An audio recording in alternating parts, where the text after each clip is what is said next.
Hello বন্ধুরা, বর্তমানে উত্তরপ্রদেশে স্মার্ট মিটার লাগিয়ে লোকাল বস্তিগুলোতে একজনের 4 লাখ 2 লাখ করে ইলেকট্রিক বিল আসছে। এখন শোনা যাচ্ছে নাকি আমাদের বাংলাতেও স্মার্ট মিটার লাগাবে। তো স্মার্ট মিটার লাগানোর আগে এই ভিডিওটি দেখে যান কি হচ্ছে উত্তরপ্রদেশে। घर में ठीक है, गलती से हुआ।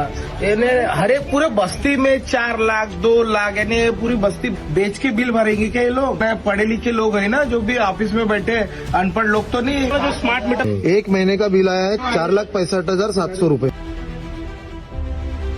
का बिल आया हुआ है 64,870 रूपए। हमारे स्मार्ट मीटर का स्मार्ट बिल देख सकते हैं 4 लाख एक महीने का बिल है स्मार्ट मीटर का।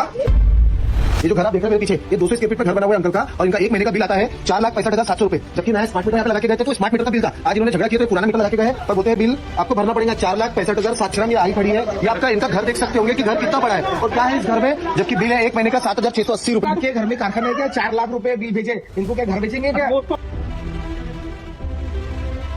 आप घर देख सकते हैं, घर कितना छोटा है, कोई फ्लैट नहीं, कोई बंगला नहीं है। एक महीने का बिल है, 10वां महीना और ये 11वां महीने का बिल। ये आप देख सकते हैं बिल 65,660 रूपए। ये पूरी बस्ती में जिस तरह से बिल भेजा जा रहा है जैसे कि लोग बंगले में रहते हुए, और जहाँ कारखाने चलते हैं क्या एक आदमी लगा के गया है, तो फिर उसके बाद उसने नया पुराना मीटर लगा के गया। मैंने विरोध किया था तो अब वो क्या बोलता है कि बिल तुमको नए मीटर के हिसाब से आएगा, तुम उसको नया लगाओ, नहीं चाहे तो बिल भरो चाहे मत भरो, लेकिन नए के साथ लगाना कंपलसरी है। সম্পূর্ণ ভিডিওটা দেখলেন, আপনারা এখন বুঝতে পারছেন আমাদের পশ্চিমবঙ্গতেও এই স্মার্ট মিটার লাগালে আমাদেরও সেই একই অবস্থা হতে পারে। আমাদেরকে স্মার্ট মিটারের বিরুদ্ধে আন্দোলন করতে হবে যুব সমাজকে। আর হ্যাঁ, আমার এই ভিডিওগুলো ভালো লাগলে লাইক কমেন্ট শেয়ার দিয়ে পাশে থাকবেন। ইতি আপনাদের এস রহমান ইউটিউব।